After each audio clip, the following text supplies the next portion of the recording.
اما بعد فقد قال الله تبارك وتعالى كما ورد في سورة البقرة اعوذ بالله من الشيطان الرجيم بسم الله الرحمن الرحيم ليس البر ان تولوا وجوهكم قبل المشرق والمغرب ولكن البر من آمن بالله واليوم الآخر والملائكة والكتاب والنبيين وآتى المال على حبه ذوي القربى واليتامى والمساكين وابن السبيل والسائلين وفي الرقاب وأقام الصلاة وآتى الزكاة والموفون بعهدهم إذا عاهدوا والصابرين في البأساء والضراء وحين البأس أولئك الذين صدقوا وأولئك هم المتقون صدق اللہ العظیم رب اشرح لی صدری ویسر لی امری واحلل عقدۃ من لسانی یفقہوا قولی۔ آیہ بر کا ایک رواں ترجمہ بھی ہم پچھلی نشست میں کر چکے ہیں اور اس کے بارے میں 4 تمہیدی باتیں بھی آپ کے سامنے آ چکی ہیں۔ اختصار کے ساتھ انہیں ذہن میں تازہ کر لیں۔ یہ قرآن حکیم کی بڑی آیتوں میں سے ایک آیت ہے۔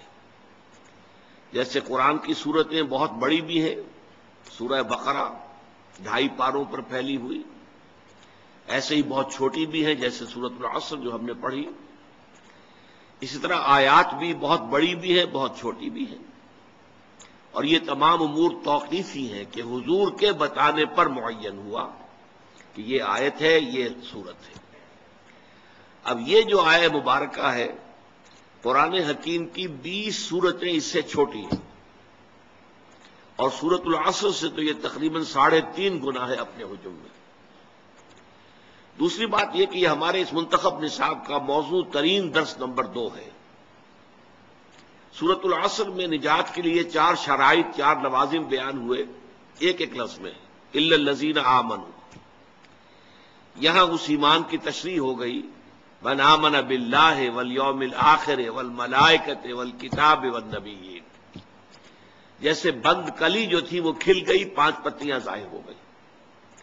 سورۃ العصر میں ایک نام ہے عمل الصالح، یہاں اس کے 3 بڑی شاخیں جو ہے سامنے آئی۔ انسانی ہمدردی، خدمت خلق، نمبر 2 عبادات، نمبر 3 معاملات انسانی میں ایفاء عہد۔ تیسری چیز جو ہے تواصو بالحق، اس کے ضمن میں یہاں کوئی معین لفظ نہیں ہے، لیکن وہ بھی انڈرسٹوڈ ہے، امپلائڈ ہے، وہ بعد میں واضح ہو جائے گا۔ چوتھی چیز کیا تھی سورۃ العصر میں؟ وتواصوا بالصبر۔ یہاں صبر کے 3 مواقع کا بیان ہو گیا، والصابرین فی الباساء والضراء وحین الباس۔ تنگی میں، فقر و فاقہ میں صبر کرنا، تکلیف میں، مذرت میں، کوئی پرسیکیوشن ہے، کوئی ٹارچر ہے، اسے جھیلنا، اور سب سے بڑی بات میدان جنگ میں ثابت قدم رہنا۔ یہ در حقیقت وہی سورۃ العصر جو ہے گویا کہ کھلی ہے، اور کھل کر اس نے ایک پھول کی شکل اختیار کی۔ تیسری بات یہ سامنے آ چکی کہ اس آیت کا موضوع کیا ہے؟ نیکی کے ایک محدود تصور کی نفی کرتے ہوئے نیکی کا ایک جامع ہماگیر تصور سامنے لانا۔ اور اس کے ضمن میں عرض کر چکا ہوں کہ یہ انسان کی ایک لازمی ضرورت ہے۔ برے سے برا انسان بھی کسی نہ کسی نیکی کا اہتمام کر کے اپنے ضمیر کو مطمئن کرتا ہے، اگرچہ میں برا ہوں، اگرچہ میرا معاملہ یوں ہے اور ایسا ہے، لیکن میں یہ بھی تو کر رہا ہوں نا۔ چنانچہ اس کے ضمن میں واقعہ یہ ہے کہ بڑا پیارا شعر ہے، ایک کسی غیر معروف شاعر کا ہے کہ بقدر پیمانہ تخیل سرور ہر شے میں ہے خودی کا، اگر نہ ہو یہ فریب پہم تو دم نکل جائے آدمی کا۔ یہ فریب پہم جو ہے انسان اپنے آپ کو دھوکہ دیتا ہے اپنی نیکیوں کے ذریعے سے، حالانکہ بالفعل اس کی پوری زندگی جو ہے بدی کا ایک مظہر بنی ہوئی ہے، برائیوں کے اندر بچھڑا ہوا ہے، لیکن یہ کہ کوئی نہ کوئی نیکی کا اہتمام انسان کرتا ہے۔ بہرحال اس پس منظر میں جامع تصور نیکی کہتے کسے ہیں، پھر اس کے جو مختلف مظاہر ہیں ان میں ترتیب کیا ہے، اولین اہمیت کس شے کی ہے، ثانوی کیا ہے، تو تیسرے درجے میں کیا ہے، یہ اس آیہ مبارکہ کا موضوع ہے۔ پھر شان نزول یا اس کا پس منظر، تحویل قبلہ کا معاملہ، اگرچہ 2 رکوع جو ہیں سورہ بقرہ کے 17واں اور 18واں، اس میں یہ حکم آیا بڑی تکرار کے ساتھ، لیکن 2 رکوع پہلے اس کی تمہید باندھ دی گئی تھی، للہ المشرق والمغرب فأینما تولوا فثم وجہ اللہ، مشرق و مغرب سب اللہ کے ہیں، جدھر بھی منہ کرو گے اللہ ہی کا رخ ہے۔ لیکن اس کے بعد بھی اگر کوئی ریزیڈیول ایفیکٹ رہ گیا، اس لیے کہ اس کو بہت بڑے پروپیگنڈے کی بات بنا لیا تھا یہودیوں نے، اور مسلمانوں میں کافی سادہ دل، سادہ لوگ مسلمان بھی تھے، اور آپ کو معلوم ہے کہ جو اوس اور خزرج کے مسلمان تھے مدینے کے، اکثر و بیشتر نو مسلم تھے، ابھی تازہ تو ایمان لائے تھے، ابھی وہ ایمان پورے طور سے ان کے دلوں میں جاگوزی نہیں ہوا تھا، لہذا ان کے دلوں میں اس پروپیگنڈے سے تشویش پیدا ہوئی۔ تو اب آخر درجے میں 3 رکوعوں کے بعد پھر یہ 22ویں رکوع کی پہلی آیت ہے، لیس البر ان تولوا وجوہکم قبل المشرق والمغرب، سخن شناس نہیں دل برا خطا جاست، اگر تمہیں اب بھی تشویش ہے تو اس کی وجہ یہ ہے کہ تم نیکی کی حقیقت کو نہیں سمجھ رہے، تم مظاہر پرست بن گئے ہو، تمہاری نگاہیں صرف ظواہر کو دیکھ رہی ہیں، نیکی کی اصل حقیقت کیا ہے، اگر اس کو سمجھ لو گے تو یہ تشویش ختم ہو جائے گی۔ اب آگے بڑھیے، نیکی کی اصل حقیقت کے ضمن میں سب سے پہلی بات جو آئی اس آیہ مبارکہ میں وہ ایمان کا ذکر ہے۔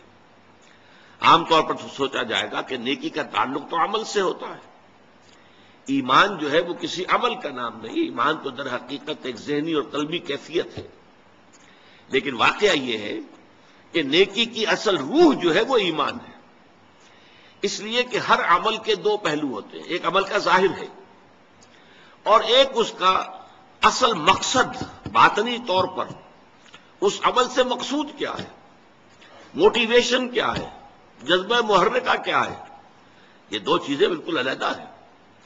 ہمارے اپنے مشاہدے میں ہوتا ہے جب الیکشن آنے والے ہیں تو ہم دیکھتے ہیں کہ بڑے بڑے چودھری سرمایہ دار عام حالتوں میں جو جھگیوں میں جانا تک پسند نہ کرے، وہ اپنے سفید براق کپڑے پہن کر اچھے، اور وہ جھگیوں میں جائیں گے اور وہاں جا کر دارے میں اور مٹی میں لتھڑے ہوئے بچوں کو اٹھائیں گے، پیار کریں گے۔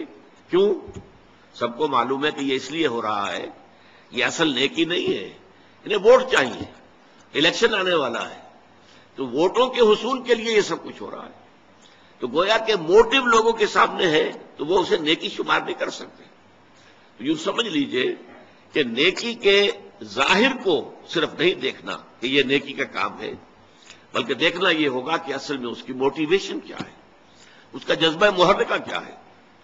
وہ جذبہ محرکہ ہے جو ایمان کے ذریعے سے، ایمان باللہ، ایمان بالآخرہ، یہ دونوں ایمانیات وہ ہیں، اگرچہ ان کے بارے میں تفصیلی مباحث تو بعد میں آئیں گی، جو اس منتخب نصاب کا دوسرا حصہ ہے، لیکن یہ کہ ابھی جان لیجئے کہ ایمان باللہ، ایمان بالآخرہ، ان دونوں کے اندر نیکی کے لیے ایک مثبت جذبہ محرکہ بھی ہے اور بدی سے بچنے کے لیے ایک منفی جذبہ محرکہ بھی ہے۔ اللہ کی محبت، love of God, to please اللہ، اللہ کو راضی کرنا، رضائے خداوندی کو اپنا مقصود بنا لینا، یہ جذبہ محرکہ ہے جس کے تحت انسان نیکی کرے، بھلائی کرے، خیر کرے، یہ مثبت جذبہ ہے۔ لیکن اس کے ساتھ ہی منفی پہلو بھی، اللہ ناراض نہ ہو جائے، اللہ کی سزا سے بچنے کے لیے، اللہ کی ناراضگی سے بچنے کے لیے انسان نیکی کا کام کرے، بدی سے رکے۔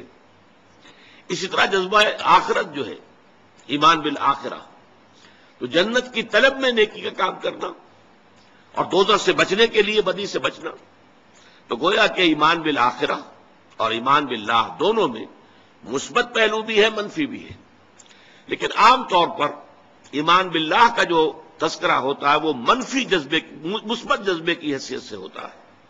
اللہ کی محبت، والذین آمنوا اشد حبا للہ، جو واقعتاً صاحب ایمان ہے ان کے اندر شدید ترین تمام محبتوں سے زیادہ قوی محبت اللہ کی ہوتی ہے۔ تو اللہ کی محبت کے تحت کوئی کام کرنا اور صرف آخرت کے جزا کے لیے اور آخرت کی سزا سے بچنے کے لیے کرنا، اگر یہ جذبہ محرکہ نہیں ہے تو چاہے کوئی عمل کتنا ہی بڑا نیکی کا عمل نظر آتا ہو، وہ نیکی نہیں ہے، ہمیں دیکھنے میں نیکی نظر آئے گی. ایک شخص نماز پڑھ رہا ہے لیکن اس کا جذبہ محرکہ کیا ہے؟ وہ لوگوں کو دکھانا چاہتا ہے، اپنے تقویٰ اور دینداری کا روب گاٹنا چاہتا ہے. لہذا یہ نماز پڑھنے کا فعل بھی اللہ کے نزدیک شرک ہے. من صلی یرائی فقط اشرکا، حضور نے فرمایا جس نے نماز پڑھی دکھاوے کے لیے، ریاکاری کے لیے، اس نے شرک کیا. ومن صام یرائی فقط اشرکا، جس نے دکھاوے کے لیے روزہ رکھا اس نے شرک کیا. ومن تصدق یرائی فقط اشرکا، جس نے خیرات اور صدقہ اور لوگوں کے لیے جو ہے کوئی ان کی امداد کے کام کیے دکھاوے کے لیے، اس نے شرک کیا. بظاہر نیکی کے کام ہے، چوٹی کے کام ہے، نماز بھی، روزہ بھی، صدقہ بھی، لیکن یہ کہ اللہ تعالیٰ انہیں شرک قرار دے رہا. کیوں؟ کہ وہ جذبہ محرکہ پیچھے جو ہے وہ صحیح نہیں ہے. وہ لوگوں کو دکھانا ہے، لوگوں پر اپنی نیکی کا اور دینداری کا روب گاٹنا ہے. اس اعتبار سے نیکی کی بحث میں اولین بحث ایمان کی آئی. وَلَٰكِنَّ الْبِرَّ مَنْ آمَنَ بِاللَّهِ، اصل میں تو نیکی اس کی ہے جو سب سے پہلے ایمان لائے اللہ پر، والیوم الآخر، اور قیامت پر. یعنی اللہ کی محبت سے کمتر درجے میں اگر کوئی قابل قبول جذبہ محرکہ ہے تو اخروی جزا ہے. دنیا میں اس کام کا کوئی اجر مطلوب نہ ہو. اگر آپ کوئی کام کر رہے ہیں دنیاوی اجر کے لیے تو وہ کاروبار ہے. اب ظاہر بات ہے دکاندار دکانداری کر رہا ہے تو دنیاوی اس کو منافع مطلوب ہے، اسی کے لیے بیٹھا ہوا ہے، کوئی حرام کیا نہیں ہے. لیکن آپ نیکی کا لبادہ اوڑھیں اور بظاہر نیکی کا کام کر رہے ہو اور اس میں دنیا داری مقصود ہو، اس میں دنیاوی نفع اور دنیاوی فوائد مطلوب ہوں، تو یہ معاملہ جو ہے یہ در حقیقت عبادت خدا کی ہے. یہاں پر تو نوٹ کرنا پڑے گا کہ سوائے اللہ تعالیٰ کی محبت کے یا کمتر درجے میں اخروی جزا و سزا اس کے سوا کوئی اور جذبہ محرکہ نہ ہو. یہاں سے اس مسئلے کا حل بھی ملتا ہے کہ بہت سے لوگ سوچتے ہیں یہ کفار بھی بہت سے ہوتے ہیں، بہت نیکی کے کام کرتے ہیں، پن کے ثواب کے کام. یہ ہمارے ہاں گنگا رام اتنا بڑا ہسپتال بنا کے چلا گیا اور بڑے بڑے کام کرتے ہیں، فاؤنڈیشنز قائم کرتے ہیں. سوال یہ کہ تجزیہ کیجئے ان کا جذبہ محرکہ کیا ہے. اگر وہ اللہ کو نہیں مانتے، خدا کو نہیں مانتے، آخرت کو نہیں مانتے، ظاہر بات ہے کہ انسان حیوان عاقل ہے، اس کا کوئی فعل اور عمل بغیر مقصد کے نہیں ہوتا، کچھ نہ کچھ مقصود ہے. اگر وہ اللہ کو نہیں مانتا، آخرت کو نہیں مانتا تو مقصود کیا ہے؟ کوئی دنیاوی شہرت ہے، دنیا میں اپنے لیے وہ نام پیدا کرنا چاہتا ہے دنیا میں، اور آج کل تو اس سے بھی بڑھ کر ہے، فاؤنڈیشنز بنا دیے گئے تاکہ انکم ٹیکس میں ہمیں ریلیف مل جائے، فلاں جگہ سے ہمیں فائدہ ہو جائیں گے، سرکار دربار میں رسائی ہو جائے گی، اس کے لیے بلائیں گے، صدر کو بلائیں گے، گورنر کو بلائیں گے، یہ ذریعہ بن جائے گا ہمارا ان تک پہنچنے کا. لیکن یہ سارے موٹیوز اگر ہیں تو یہ نیکی کے کام نہیں ہے. قرآن مجید میں 3 مقامات پر واضح کیا گیا ہے کہ جب تک ایمان نہ ہو تو نیکی کے اعمال جو ہیں، ایک جگہ فرمایا شراب کے مانند ہے، جنہیں پیاسا جو ہے پانی سمجھتا ہے، حقیقت میں پانی نہیں ہوتا. ایک جگہ کہا گیا ہے کہ وہ راکھ کے ڈھیر کے مانند ہوئے کہ جس پر ذرا سی تیز ہوا کا جھونکا آتا ہے تو راکھ بکھر جاتی ہے. ایک جگہ فرمایا گیا قیامت کے دن اللہ تعالیٰ ان جو نیکیوں کے ڈھیر لوگ لے کر آئیں گے، ایسی نیکیاں، ریاکاری والی نیکیاں، لوگوں کو دکھانے والی نیکیاں، جن کی پشت پر اصل ایمان باللہ اور ایمان بالآخرت نہیں تھا، تو اس کو یہ ہے کہ قدمنا الی ما عملوا من عمل جعلناہ ھباء منثورا، جیسے کہ ٹھوکر مار کر اور ہوا میں ان کو اڑا دیا جائے. تو سب سے پہلی بحث نیکی کے ضمن میں کیا ہے؟ جذبہ محرکہ، نیت کی تصحیح، جس کے لیے کہ بڑی مشہور حدیث ہے انما الاعمال بالنیات انما لکل امرئ ما نویٰ. نیکیوں کا دار و مدار نیت پر ہے، اور انسان کو وہی کچھ ملے گا جس کی کہ اس نے نیت کی ہوگی. نیت درست ہے تو وہ عمل نیکی کا ہے، نیت درست نہیں ہے تو چاہے وہ بظاہر کتنا ہی بڑا نیکی کا عمل نظر آ رہا ہو، اعلیٰ کے میزان میں اس کی دھیلے کی وقت نہیں. پہلی بات تو یہ ہوئی. اور اگلی بات کیا ہے؟ ایمان باللہ، ایمان بالآخرت کے بعد اس کے بعد 3 اور ہیں، والملائکۃ والکتاب والنبیین. ان تینوں کو جوڑنے سے در حقیقت ایمان بالرسالت وجود میں آتا ہے۔ ملائکہ ہیں جو وحی لے کر آتے رہے ہیں انبیاء اور رسل کے پاس، اس وحی کا ریکارڈ ہوا ہے کتابوں کی شکل میں، اور جن کے پاس وہ وحی آئی ہے وہ نبی ہے۔ نبیوں میں سے پھر جن کو معین کر دیا گیا کہ فلاں قوم، فلاں شہر، فلاں بستی، فلاں علاقے کی جا کے لوگوں کو خبردار کرو، وہ رسول ہو گئے۔ یہ رسالت کا ذکر نیکی کے ضمن میں کیوں آیا ہے؟ بڑی گہری بات ہے۔ نیکی بھی ایک جذبے کے طور پر انسان میں ابھرتی ہے، اور بسا اوقات جیسے دوسرے جذبات جو ہیں وہ غیر معتدل اور غیر متوازن ہو جاتے ہیں، ایسے ہی نیکی کے جذبے کے بارے میں اندیشہ ہوتا ہے کہ وہ غیر متوازن اور غیر معتدل ہو جائے۔ چنانچہ قرآن مجید میں سورہ حدید میں جو ہمارے اس منتخب نصاب کی آخری صورت ہے، اس میں واضح کیا گیا ہے حضرت عیسیٰ علیہ السلام کے پیروکاروں نے رہبانیت ایجاد کر لی۔ ظاہر بات ہے نیت تو بری نہیں تھی، اللہ سے لو لگانی ہے، کیا دنیا کے بکھیڑوں میں پڑے، کیا شادی بیاہ کریں، کیا اہل و عیال کا جو ہے کھکیڑ مول لے، پھر اللہ کے ساتھ لو نہیں لگا سکیں گے۔ اس جذبے کے تحت انہوں نے رہبانیت ایجاد کر لی، لیکن خلاف فطرت بات تھی بالکل، کیونکہ فطرت کے خلاف گویا کہ دھینگا مشتی کر رہے تھے۔ اس لیے کچھ لوگ تو ہے کہ جو پابند رہے، جو پابندیاں اپنے اوپر لگا لی تھی ان کو انہوں نے نبھایا، اور کچھ لوگ وہ ہیں کہ جو اندر خانے جو ہیں ان کی خلاف ورزی بھی کرتے رہے۔ کرسچین مناسٹریز جو تھیں، یہ راہب خانے، ان کے تہخانوں کے اندر حرامی بچوں کے قبرستان بنتے چلے گئے، اور آج دنیا میں آ رہا ہے۔ رومن کیتھولکس پیس کے بارے میں جو ان کا کچا چٹھا آج پوری دنیا میں ٹیلی ویژن کے ذریعے سے عام ہو رہا ہے۔ ابھی کل ہی کی خبر تھی کہ ایک بہت بڑے اس نے بشپ نے استعفیٰ دیا ہے اپنا، اور پوپ نے اس کا استعفیٰ بھی منظور کر لیا۔ یہ سب کچھ کیوں ہو رہا ہے؟ کہ تم فطرت کے خلاف چلنا چاہتے ہو۔ لہذا نیکی کے لیے ایک ماڈل کی بھی ضرورت ہے کہ جس کے حوالے سے انسان دیکھے کہ نیکی کا جذبہ کس حد تک رہنا چاہیے۔ بسا اوقات انسان میں جذبہ ابھرتا اپنا سب کچھ اللہ کی راہ میں دے دوں، لیکن یہ جذبہ جو ہے ہو سکتا ہے کچھ ہی عرصے کے بعد آپ پر پچھتاوا طاری ہو جائے، یہ میں کیا کر بیٹھا۔ حضور کی زندگی کے حیات مطہرہ کے متعدد واقعات ہیں کہ صحابی آتے ہیں، میں اپنا سب کچھ اللہ کی راہ میں دے دینا چاہتا ہوں۔ حضور نے فرمایا نہیں، تم اپنی اولاد کو فقیر بنا کر چھوڑ کے جانا چاہتے ہو دنیا سے؟ انہوں نے عرض کیا اچھا میں آدھا دے، نہیں آدھا بھی بہت زیادہ ہے۔ پھر عرض کیا اچھا تہائی، ہاں تہائی قبول ہے۔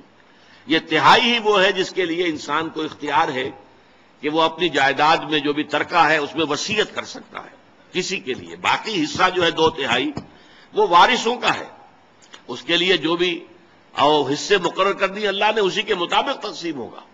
تو تہائی کو حضور نے قبول کر لیا۔ اس میں استثناءات ہوتی ہیں۔ حضرت ابوبکر رضی اللہ تعالیٰ عنہ ایک مستثنا شخصیت تھے۔ اسی طرح غزوہ تبوک کا واقعہ جو ہے وہ بھی ایک بہت مستثنا موقع تھا۔ اس پر یقیناً حضرت ابوبکر کا تمام مال جو بھی ان کے پاس تھا وہ سارا حضور نے قبول کر لیا، لیکن یہ عام حالات میں نہیں۔ عام حالات میں کہ اعتدال ہو، معتدل روش ہو۔ چنانچہ صحابہ کرام میں سے بھی بعض کے اندر عبادت کا جذبہ اتنا ابھرا، یہ بخاری شریف کی روایت ہے، اور 3 اشخاص نے آپس میں یہ طے کیا کہ چلے ذرا ازواج مطہرات جو حضور کی بیویاں ہیں امہات المومنین، ان سے چل کر معلوم کرتے ہیں حضور مہینے میں کتنے روزے رکھتے ہیں نفلی، اور کتنی رات کا کتنا حصہ آپ عبادت کرتے ہیں۔ اب گئے ازواج مطہرات نے جو کوئی حقیقت تھی بتا دی۔ حضور کی زندگی تو کھلی کتاب تھی، اس میں کوئی شے چھپی ہوئی نہیں تھی، کوئی راز نہیں تھا۔ انہیں وہ کچھ کم معلوم ہوا کہ حضور کا مقام اور مرتبہ، اور صرف یہ کہ فرض کیجئے رات کے 2 گھنٹے آپ عبادت کر رہے ہیں، باقی آپ آرام بھی کرتے ہیں۔ مہینے میں 4 5 6 روزے آپ نے رکھے، باقی آپ جو ہے دن افطار میں کرتے۔ یہ ہے نفلی روزوں کا معاملہ، رمضان کے نہیں۔ رمضان کے تو سارے روزے ہر ایک پر رکھنے۔ تو انہوں نے آپس میں کہا کہ حضور کا معاملہ تو یہ ہے کہ اللہ تعالیٰ نے ان کے سب اگلے پچھلے گناہ معافی کر دیے، لہذا حضور کے لیے تو اتنی عبادت کافی ہے، ہم تو گناہ گار لوگ ہیں، ہمارے لیے یہ کافی نہیں ہے۔ ایک نے کہا میں پوری رات کھڑا رہوں گا، بالکل اپنے بستر سے کمر نہیں لگاؤں گا۔ دوسرے نے کہا میں ہمیشہ روزہ رکھوں گا، ہر روز روزہ رکھوں گا، کبھی ناغہ نہیں کروں گا۔ تیسرے نے کہا میں شادی بیاہ نہیں کروں گا، یہ کھکیڑ مول نہیں لوں گا جس سے خام کا توجہ جو ہے اللہ تعالیٰ کی طرف سے ہٹ جائے۔ حضور کو خبر ملی، حضور نے بلایا، طلب فرمایا، اظہار ناراضگی فرمایا، اور بہت غیر معمولی بات ہے کہ آپ نے یہ فرمایا کہ دیکھو میں تم سب سے بڑھ کر متقی ہوں اور سب سے بڑھ کر جو ہے اللہ تعالیٰ کا عبادت گزار ہوں، لیکن میں رات کو سوتا بھی ہوں اور نماز پڑھتا بھی ہوں، میں مہینے میں روزے بھی رکھتا ہوں اور نہیں بھی رکھتا، اور میں نے شادیاں کی ہیں، میری متعدد ازواج ہیں۔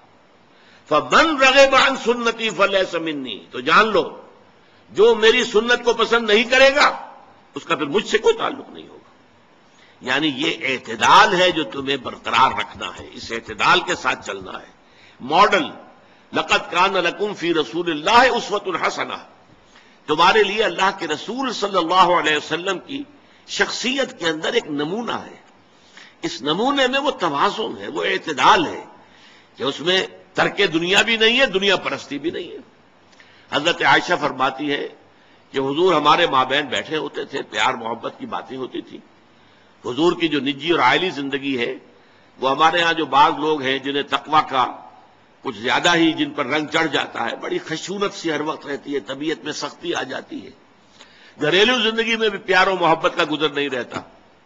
حضور کا معاملہ وہ نہیں تھا، آپ ازواج کی دل دہی کرتے تھے، دل جوئی کرتے تھے، محبت کرتے تھے، پیار کرتے تھے، بہت شفقت سے پیش آتے تھے۔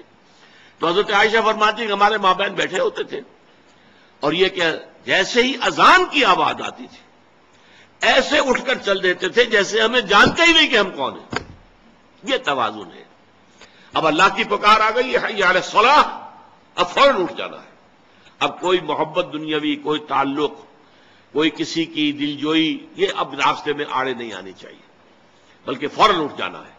لیکن یہ کہ اپنی جگہ پر ازواج مطہرات کے بھی حقوق ہیں، وَإِنَّ لِنَفْسِكَ عَلَيْكَ حَقًّا وَإِنَّ لِزَوْجِكَ عَلَيْكَ حَقًّا، تمہارے نفس کا بھی تم پر حق ہے، تمہاری بیوی کا بھی تم پر حق ہے، شوہرِكَ عَلَيْكَ حَقًّا، تم سے جو ملاقات کرنے کے لیے آتا ہے دوست ملاقات کی، اس کا بھی تم پر حق ہے۔ تو یہ توازن اور اعتدال جو ہے یہ ہمیں ملتا ہے پرفیکٹ ماڈل کی شکل میں، اور وہ ماڈل ہے کہ جو انبیاء اور رسول کے ذریعے سے ہمیں ملا۔ تو ایمان کی نیکی کے بحث میں سب سے پہلی بحث ہوئی ایمان کی، ایمان باللہ، ایمان بالآخر، ایمان بالیوم الآخر۔ اس کا تعلق ہے موٹیویشن، نیکی کے لیے جذبہ محرک کا کیا ہونا چاہیے، اللہ کی محبت اور صرف آخرت کی جزا۔ کوئی دنیاوی نفع اور دنیاوی کوئی اس کا رزلٹ اور کوئی بدل اگر پیش نظر ہے، لا نرید منکم جزاء ولا شکورا انما نطعمکم لوجہ اللہ، ہم تمہیں کھانا کھلا رہے ہیں صرف اللہ کی رضا کے لیے، لا نرید منکم جزاء ولا شکورا، ہم تم سے تو نہ یہ چاہتے ہیں کہ کوئی بدلہ ہمیں دینا اور نہ تمہاری طرف سے شکریہ ہمیں مطلوب ہے، نہیں، صرف اللہ کے لیے۔ کوئی شے بھی دنیاوی مطلوب کے درجے میں اگر آ گئی تو پھر وہ نیکی نہیں ہے، وہ تو پھر کاروبار بن گیا۔ نیکی وہی ہے جس کا واحد جذبہ محرکہ ایمان باللہ اور ایمان بالآخرہ ہو، اور اس کے لیے ماڈل اسوہ رسول ہے صلی اللہ علیہ وسلم۔ اب آگے آئیے، وآت المال علی حبہ ذوی القربى والیتامى والمساکین وابن السبیل والسائلین وفی الرقاب، اور انہوں نے مال دیا علی حبہ، علی عطا خلاف کے لیے، مال کی محبت کے باوجود، اس کو ایک ثقیل اردو میں ہم علی الرغم بھی کہتے ہیں، علی الرغم، کسی شے کے ہوتے ہوئے، ڈسپائٹ سم تھنگ، اگرچہ مال محبوب ہے، زین للناس حب الشہوات من النساء والبنین والقناطیر المقنطرۃ من الذهب والفضة والخیل المسومۃ والانعام والحرث، اللہ انسان کی سرشت کے اندر مال کی محبت ڈال دی گئی، لیکن یہ کہ یہ مال محبوب ہونے کے باوجود انسان اسے خرچ کر سکے، کس کے لیے؟ آت المال علی حبہ ذوی القربى، قرابت داروں کو، والیتامى، یتیموں کو، والمساکین، محتاجوں کو، وابن السبیل، اور مسافروں کو، والسائلین، اور مانگنے والوں کو، وفی الرقاب، اور گردنوں کے چھڑانے میں۔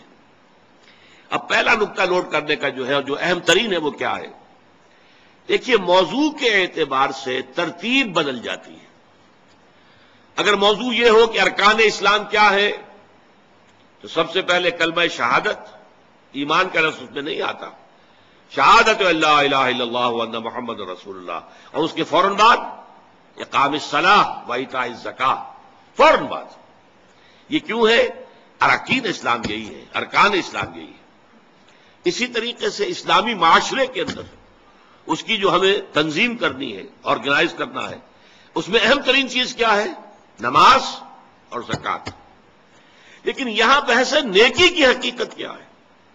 یہاں آپ دیکھ رہے ہیں کہ نماز اور زکوٰۃ کو بعد میں لے گئے اور پہلے آ رہی ہے انسانی ہمدردی۔ انسان اپنا مال خرچ کر سکے، قرابت داروں، رشتہ داروں کو، ان میں سے جو غریب ہیں ان کی مدد کرے، یتیم جو بے سہارا رہ گئے ہیں، جن کے والد فوت ہو گئے ہیں، اب ان کا کوئی سہارا نہیں ہے، والمساکین، یہ جو مسکنہ کہتے ہیں، کم ہمتی، بعض لوگوں کا ہوتا ہے کہ بظاہر اچھے نظر آ رہے ہیں، اچھے بھلے ہیں، کوئی بیماری بھی نہیں ہے، لیکن جسے ہم نیورستھینیا کہتے ہیں، وہ اعصابی کمزوری ایسی ہوتی ہے، کم ہمتی طاری ہو جاتی ہے کہ اپنے پاؤں پر کھڑے نہیں ہو سکتے، وہ مساکین ہیں، محتاج، خود کفیل نہیں ہو پا رہے، اپنی ضرورتیں پوری نہیں کر پا رہے کسی وجہ سے، وابن السبیل اور مسافر۔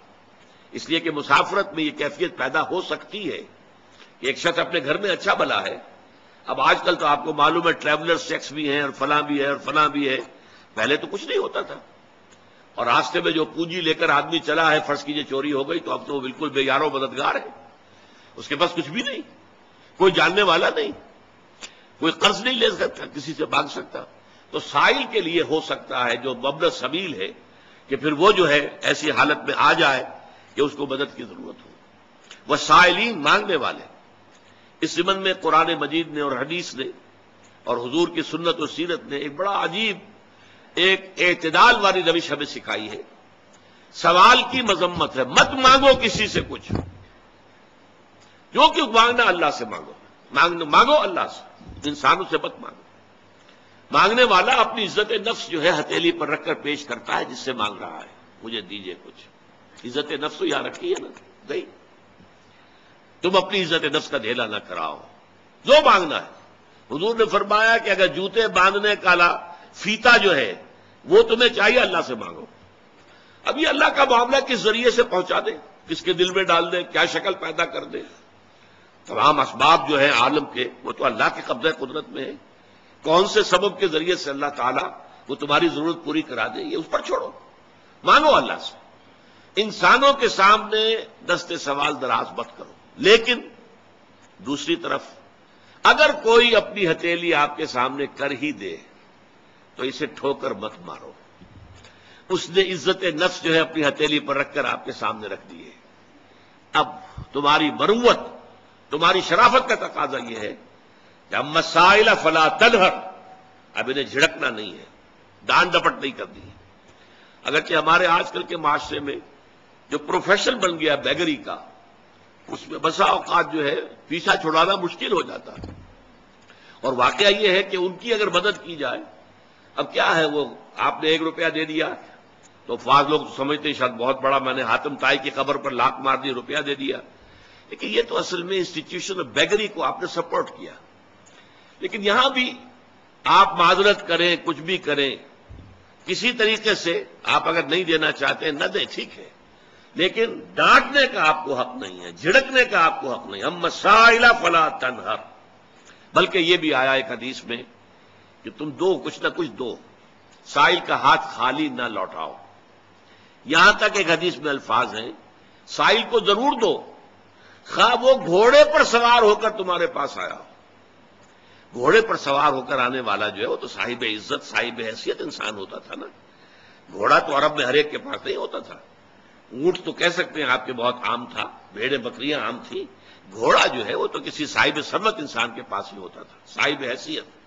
تو گھوڑے پر سوار ہو کر آ رہا ہے، لیکن تمہیں کیا معلوم اندرونی طور پر اس کی کیا کیفیت ہے، کیا اس کے اوپر بپتا پڑ گئی ہے، کون سی صورتحال سے وہ اچانک دوچار ہو گیا ہے، لہذا دے سکتے ہو تو دو، لیکن یہ کہ نہیں دے سکتے تو معذرت، قول معروف یہ کہو اور نرم انداز میں ان سے معذرت کرو۔ تو فرمایا وفر رقاب، اور آخری شے کیا ہے، گردنوں کے چھڑانے میں۔ گردنوں کا چھڑانا پچھلے زمانے میں کیا ہوتا تھا، غلاموں کا آزاد کر دینا، کئی غلام ہے بیچارہ آپ نے اپنے پیسوں سے خریدا اور آزاد کر دیا، جیسے حضرت ابوبکر صدیق رضی اللہ تعالیٰ عنہ نے متعدد غلاموں اور کنیزوں کو اپنے پیسے سے خرید کر آزاد کر دیا، جن میں سب سے بڑا نام حضرت بلال کا ہے رضی اللہ تعالیٰ عنہ، ابو فقیہ کا ہے رضی اللہ تعالیٰ عنہ، کئی جو ہیں وہ کنیزیں تھیں جن کو کہ خریدا ہے، آزاد کیا۔ یہ پھر رقبہ کہتے ہیں گردن کو، گویا کہ اس کی گردن پھنسی ہوئی تھی شکنجے میں، غلامی کے شکنجے میں تھی اور آپ نے چھڑا دیا۔ آج کا معاملہ کیا ہے؟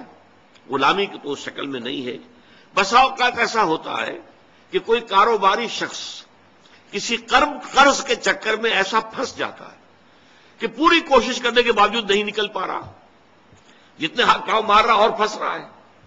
اب ایسے شخص کے لیے ایک مدد تو یہ ہے کہ آپ اسے کچھ نہ کچھ پیس میل کو گزارے کے لیے ماہانہ جو ہے اسے کوئی مدد کرتے رہیں، یہ بھی ایک صورت ہے، کیونکہ وہ اس وقت پھنسا ہوا ہے، کمائی نہیں کر پا رہا، اس کی کوئی آمدنی نہیں ہے، لہذا سسٹیننس کے لیے، اس کو برقرار رکھنے کے لیے کچھ نہ کچھ تو دو۔ ایک یہ ہے کہ کوئی لمپ سم قسم کی بڑی امداد کی جائے تاکہ ایک دفعہ وہ قرضے سے نجات پا جائے، تاکہ اثر نو اپنی معاشی زندگی کا آغاز کر سکے، وہ اس لائن پر آ جائے، زیرو لائن پر، کہ کوئی مائنس بات اب نہیں ہے، اب کھڑا ہوا ہے آدمی اپنی جگہ پر، اب وہ اپنی معاشی زندگی کو اثر نو استوار کر سکتا ہے۔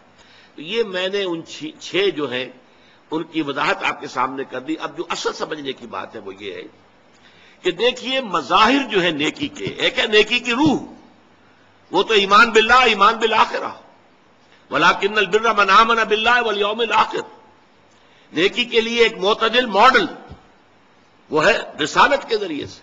نیکی کا یہ جذبہ جن اعمال کی شکل میں سامنے آتا ہے، ظاہر بات ہے کہ لطافت بے کثافت جلوہ آرا ہو نہیں سکتی۔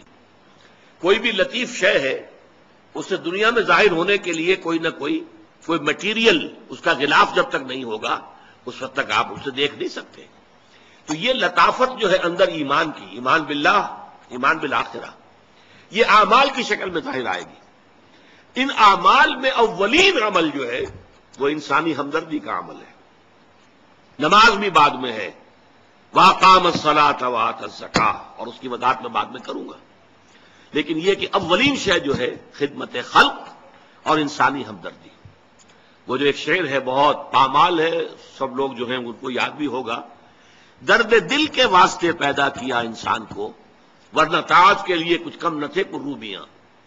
یہ انسان کے اندر اگر درد نہیں ہے، ایک حدیث میں الفاظ آئے ہیں من یحرم الرفق فقد حرم الخیر کلہ، جو شخص دل کی نرمی سے محروم ہو گیا وہ تو گویا کہ کل کی کل نیکی سے محروم ہو گیا، خیر سے محروم ہو گیا۔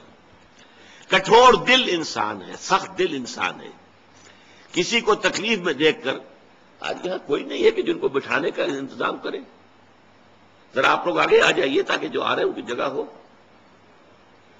عام طور پر یہاں لوگ کھڑے ہوا کرتے ہیں، آج معلوم ہوتا ہے کہ کسی شخص کو تکلیف میں دیکھ کر اگر آپ کا دل پسیجتا نہیں ہے، آپ کے دل میں رقیق کسے کہتے ہیں؟ پتلا، رقیق مادہ پتلا، رقت قلب، دل میں نرمی پیدا ہو جائے۔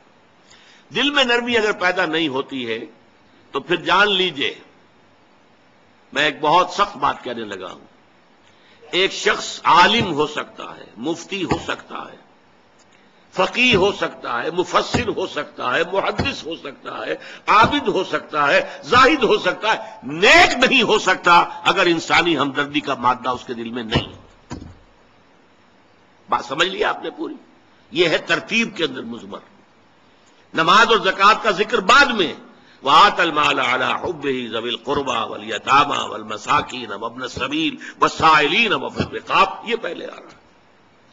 اور آپ میں سے بہت سے حضرات کو یاد ہوگی چوتھے پارے کی پہلی آیت، جو اس معاملے میں یوں سمجھیے قول فیصل، لَن تَنَالُوا الْبِرَّ حَتَّىٰ تُنْفِقُوا مِمَّا تُحِبُّونَ، تم ہرگز نیکی کے مقام کو نہیں پہنچ سکتے جب تک خرچ نہ کرو اس میں سے جو تمہیں محبوب ہے۔ اگر آپ کا مال ایسا ہے جو دل سے اتر گیا ہے، کپڑے بوسیدہ ہو گئے ہیں دے دیے غریب کو، جوتے ٹوٹ گئے ہیں دے دیے کسی کو، یہ نہیں ہے، یہ نیکی نہیں ہے۔ نیکی کیا ہے؟ مما تحبون، جو تمہیں پسند ہو وہ مال۔ لن تنالوا البر، یہ نوٹ کر لیجیے جنہیں عربی سے کوئی تھوڑا سا بھی کوئی مس ہے کہ لام اور نون کے ساتھ جو نفی آتی ہے فعل مضارع کے اندر، اس سے زیادہ تاکیدی نفی نہیں. لن تنالوا البر، ہرگز نہیں پہنچ سکتے نیکی کے مقام کو، حتی تنفقوا مما تحبون، جب تک کہ تم خرچ نہ کرو اس میں سے جو تمہیں پسند ہو. اپنے محبوب مال کو جب تک خرچ نہیں کرو گے اللہ کی رضامندی کے لیے، اللہ کی رضا جوئی کے لیے، اس وقت تک نیکی کا مقام حاصل نہیں کر سکتے. حدیث میں نے آپ کو سنا دی. من یحرم الرفق، رفق کہتے ہیں دل کی نرمی، اسی سے لفظ رفیق بنا ہے. رفیق وہ ہیں جو آپس میں ہمدرد ہیں، غم گسار ہیں، ایک دوسرے کا درد بانٹنے والے ہیں، ایک دوسرے کے دکھ کو اپنے دل میں محسوس کرنے والے ہیں. میں نے ہمدردی کی وضاحت پچھلی نشست میں کی تھی. ہمدردی، ہم جماعت، ایک جماعت میں پڑھنے والے، ہم عصر، ایک زمانے کے لوگ. ہمدرد وہ جن کا درد جو ہے وہ کامن ہے، مشترک ہے، ایک کے درد کو دوسرا محسوس کر رہا ہے. خنجر چلے کسی پہ تڑپتے ہیں ہم امیر، سارے جہاں کا درد ہمارے جگر میں ہے. یہ ہے در حقیقت نیکی کی اصل روح. میں پھر دوہرا رہا ہوں، جس میں یہ نہیں ہے. جو بخیل ہے، جو کٹھور دل ہے، جو سخت دل ہے، وہ عابد ہو سکتا ہے، زاہد ہو سکتا ہے، مفسر ہو سکتا ہے، محدث ہو سکتا ہے، فقیہ ہو سکتا ہے، مفتی ہو سکتا ہے، لیکن نیک نہیں ہو سکتا. یہ قرآن کا فتویٰ ہے، لن تنالوا البر حتی تنفقوا مما تحبون. پھر اس میں ایک بات اور نوٹ کیجئے، اس میں ترتیب بھی لازمی ہے. سب سے پہلا حقدار جو ہے آپ کے نیک سلوک کا وہ آپ کے قرابت دار ہیں. الاول فالاول، الاقرب فالاقرب. ہمیشہ قرآن مجید میں سب سے پہلے ذی القربى وآت ذی القربى حقہ والمسکین وابن السبیل ولا تبذر تبذیرا. یہ بھی ہمارے منتخب نصاب کی آیت ہے سورہ بنی اسرائیل کی. اور تم حق ادا کرو جو ذی القربى ہیں، قرابت دار ہیں، رشتہ دار ہیں. یہ خاص طور پر بات کیوں کہی جاتی ہے؟ عام طور پر قرابت داروں میں، قریبی رشتہ داروں میں شکر رنجیاں ہوتی ہیں. اب فلاں جو ہے، فرض کیجئے کہ کوئی چھوٹا بھائی فوت ہو گیا ہے یا بڑا بھائی فوت ہو گیا ہے، اور دوسرا بھائی جو ہے اچھا ہے، جو فوت شدہ بھائی ہے اس کے حالات اب خراب ہیں، بیوہ ہے، بچے ہیں، کوئی ذریعہ معاش نہیں ہے، اور یہ شخص جو ہے وہ صاحب ثروت ہے، صاحب دولت ہے. یہ اوروں کو تو خیرات دے گا، اپنے یتیم بھانجا اور بکیروں کو نہیں دے گا. کیوں؟ انہوں نے یہ کیا تھا، انہوں نے یہ کیا تھا، انہوں نے فلاں وقت یہ کہہ دیا تھا، وہ بھابھی نے فلاں وقت جو ہے میرے ساتھ یہ معاملہ کیا تھا. اس حوالے سے شکر رنجیوں کی وجہ سے ان کو چھوڑ کر دور دراز جا کر ریوڑیاں بانٹی جائیں گی، لیکن جو اصل حقدار ہیں ان کو چھوڑ دیا جائے. اس کا تجزیہ کیجئے. اس کا مطلب ہے یہ اللہ کے لیے نہیں دیا جا رہا. اگر اللہ کا جذبہ ہو اللہ کو راضی کرنا، تو پھر تو دیکھو کہ اللہ نے سب سے پہلا حقدار کس کو بنایا. پھر تو دیکھنا ہوگا ترتیب اللہ کی. اللہ کی ترتیب میں تو وآت المال علی حبہ ذوی القربى، ذوی القربى سب سے پہلے ہے. اس کے بعد یتامى ہے، مساکین ہے، وابن السبیل ہے، والسائلین ہے، وفی الرقاب ہے. لیکن اولین جو ہے ذوی القربى ہے. حدیث آتی ہے کہ حضور نے فرمایا من احب للہ وابغض للہ واعطى للہ ومنع للہ فقد استقبل الایمان. جس نے اگر کسی سے محبت کی تو اللہ کے لیے محبت کی، کہ اللہ کو پسند ہے کہ اس سے محبت کی جائے، اور کسی سے بغض اور عداوت رکھی تو وہ بھی اس لیے کہ اللہ کو پسند ہے کہ اس سے بغض رکھا جائے، اور اگر کسی کو کچھ دیا تو اس لیے کہ اللہ کو اس کا دینا پسند ہے، اور کسی سے کچھ روکا تو اس لیے روکا کہ اللہ کو اس کا روکنا پسند ہے. یعنی انسان کے تمام اعمال کا اصل موٹو جو ہے وہ ذات باری تعالی اور اس کے احکام اور اس کی پسند، اس کی ناپسند بن جائے. اگر یہ ہو جائے من احب للہ ہے، وابغض للہ ہے، واعطى للہ ہے، ومنع للہ ہے، فقد استکمل الایمان. تو ایسے شخص نے تو اپنے ایمان کی تکمیل کر لی. یہ کمال ایمان کا مقام ہے. تو لہذا نیکی کے معاملے میں یہاں ہمارے سامنے جو بات واضح طور پر آئی کہ آج کا جو ہمارا سبق ہے اس کا حاصل کیا ہے کہ نیکی کا ایک ظاہر ہے، ایک باطن ہے. ہمارے اللہ تعالی کے نزدیک نیکی اصل میں وہ اس کے باطن کے حوالے سے نیکی ہے، ظاہر کے حوالے سے نہیں. اگرچہ ظاہر کی اپنی جگہ اہمیت ہے. نماز پڑھو جیسے کہ مجھے دیکھتے ہو کہ میں نماز پڑھتا ہوں، صلو کما رأیتمونی اصلی. جیسے فرمایا کہ جب شمال کی طرف رخ کر کے نماز پڑھنے کا حکم تھا، تم نے پڑھی، یہ نیکی تھی۔ اب جنوب کی طرف حکم ہو گیا، اپنا رخ پھیر دو، اب یہ نیکی ہے۔ اس وقت وہ اللہ کا اور اس کے رسول کا حکم تھا، اب یہ اللہ کا اور اس کے رسول کا حکم ہے۔ تو اس کو ظاہر پر مت جاؤ کہ یہ شمال اور جنوب للہ المشرق والمغرب، مشرق اور مغرب سب اللہ ہی کے لیے، لیکن یہ ہے کہ اس نیکی کے لیے اصل روح جو ہے سب سے پہلے ایمان باللہ، اللہ کی محبت سے سرشار ہو کر وہ کام کیا جا رہا ہو۔ اس میں تو اس حد تک اللہ کے رسول کی تربیت کا ایک واقعہ آپ کو سنا رہا ہوں کہ حضرت علی رضی اللہ تعالی عنہ سے ایک شخص کی باقاعدہ دو بدو جس کو کہتے ہیں ایک جنگ ہوئی، لڑائی ہوئی، اور آخر کار حضرت علی اس کے اوپر قابو یافتہ ہو گئے، زمین پر گرا لیا، سینے پر بیٹھ گئے اس کافر کے، اور اب اپنا خنجر بھونکنے والے تھے کہ اس نے نیچے پڑے ہوئے بھی تھوک دیا حضرت علی رضی اللہ تعالیٰ عنہ کے منہ پر۔ بے بس تھا، کچھ نہیں کر سکتا تھا، تھوک تو سکتا تھا۔ حضرت علی اس کو چھوڑ کر علیحدہ ہو گئے۔ وہ حیران ہوا، میں ان کے رحم و کرم پر تھا، میری تو بس ہو چکی تھی، میں کچھ بھی نہیں کرنے کے قابل تھا، پھر میں نے جس کو انگریزی میں کہتے ہیں to add insult to injury, میں نے ان کی توہین مزید کی کہ ان کے منہ پر تھوک دیا، تو اب تو اور زیادہ غصے کے ساتھ چاہیے تھا کہ یہ خنجر جو ہے بھونکتے میرے سینے میں، چھوڑ کے علیحدہ ہو گئے۔ پوچھا اس نے کہ یہ کیا باز رہا ہے؟ فرمایا دیکھو میری تم سے کوئی ذاتی مخاصمت نہیں، کوئی ذاتی دشمنی نہیں، میں تمہیں اپنی کسی ذاتی سبب پر میں قتل نہیں کر رہا تھا، صرف اللہ کے لیے، لیکن جب تم نے میرے منہ پر تھوک دیا تو میری عزت نفس جو ہے اس میں ایک ری ایکشن پیدا ہوا، اس عزت نفس کے اندر انتقام کا جذبہ ابھرا۔ اب اگر میں تمہیں قتل کرتا تو یہ صرف اللہ کے لیے نہ ہوتا، اس میں میرے ذاتی انتقام نفس کا عنصر بھی شامل ہو جاتا، اور یہ مجھے گوارا نہیں۔ اور وہ شخص اسی واقعے پر ایمان لے آیا۔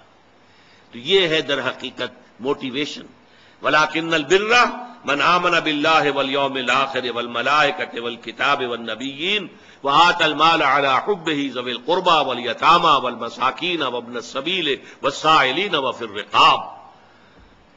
بارك الله لي ولكم في القرآن العظيم ونفعني وإياكم بالآيات والذكر الحكيم۔